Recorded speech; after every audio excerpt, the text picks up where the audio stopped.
Yugoslavia era una unidad y aspiraba a eso, aspiraba a ser una unidad. Entonces no se puede comparar un Estado como el Estado federal yugoslavo con pequeños estados que son lo que ha resultado de aquel proceso que se inicia ahora hace 25 años, ¿no?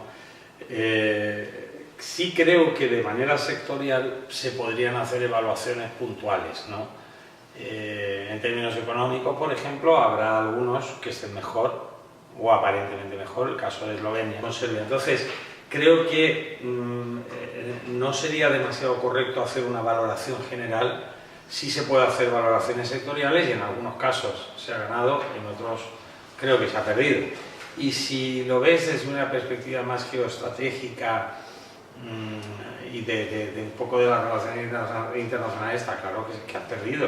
Es decir, ¿quién habla hoy de cualquiera de esos estados, repúblicas que surgieron del Estado federal yugoslavo como actor fundamental en la escena internacional? Nadie. Durante casi 40 años. Bueno, yo creo que un elemento importante sí es la figura de Tito. Tito tenía, digamos,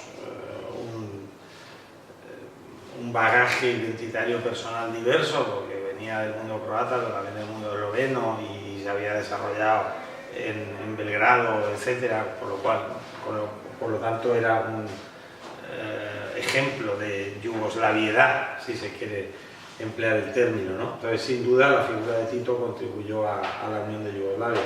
Pero además de eso, bueno, yo creo que hay que contemplar el mundo como estaba en ese momento. Es decir, Yugoslavia crece enormemente y por encima incluso de sus posibilidades desde el punto de vista simbólico, porque se planta como una especie de pivote en ese mundo bipolar de la Guerra Fría, pues entre el mundo capitalista liderado por Estados Unidos y el mundo comunista liderado por la Unión Soviética, y eso le da un peso enorme, ¿no? Entonces, bueno, yo creo que tanto como la figura de Tito incide el momento del mundo. En primer lugar, creo que no se puede culpar o responsabilizar a Milosevic exclusivamente, como se hace desde el mundo occidental, de la disolución de la antigua Yugoslavia y lo que es peor, de las guerras de disolución de la antigua Yugoslavia, ¿no?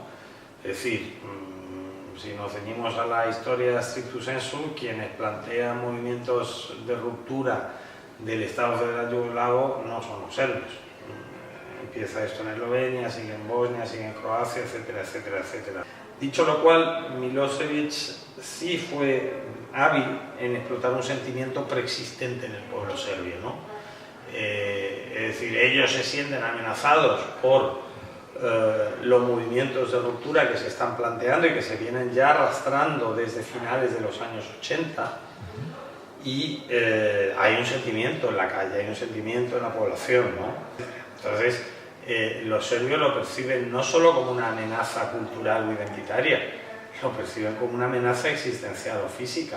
Es decir, los serbios de la Krajina y por extensión los serbios del resto de Serbia son conscientes de que la proclamación de un Estado independiente croata, 100% independiente, que rompe con la Federación Yugoslava, pues iba a suponer posiblemente fenómenos de limpieza étnica, etcétera, y una presión que ocurre, que bueno, de alguna manera esto se les termina yendo de las manos, ¿no? Es decir, hasta qué punto el dirigente puede controlar esos impulsos nacionalistas de la población, ¿no? Lo has aprovechado, lo has alimentado, pero llega un momento en que te supera, y creo que es lo que ocurre.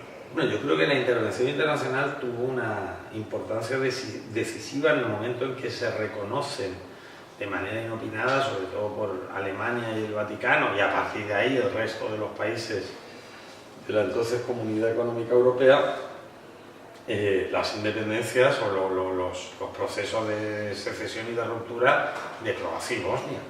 Es decir, eso evidentemente, si no se hubiera producido, pues la presión internacional hubiera forzado a una, digamos, disolución de Yugoslavia pactada, ordenada, en fin, menos traumática. Porque, digamos, el mundo occidental o los países occidentales que intervienen, pues lo hacen de manera reactiva, ¿no? Una propaganda muy de transfusión, ¿no? Hay otro elemento importante que es la propaganda apoyándose en el marco religioso confesional, porque ahí sí que hay una particularidad en cada una de las repúblicas a partir de la religión mayoritaria, ¿no? Frente al cristianismo ortodoxo de los serbios, el catolicismo romano de los croatas, en fin, el islam de los bosnios musulmanes en Bosnia y Herzegovina, etc. Bueno, pues evidentemente esto también se introduce en la coctelera, ¿no? Y a partir de ahí, una vez que ya se inician las guerras, pues evidentemente, además de continuar haciendo una propaganda basada en la transfusión, la apelación a los mitos, los ritos, las creencias, etcétera, en los propios hechos de la guerra, ¿no? La mejor propaganda de guerra es aquella que se sostiene en los hechos de la guerra.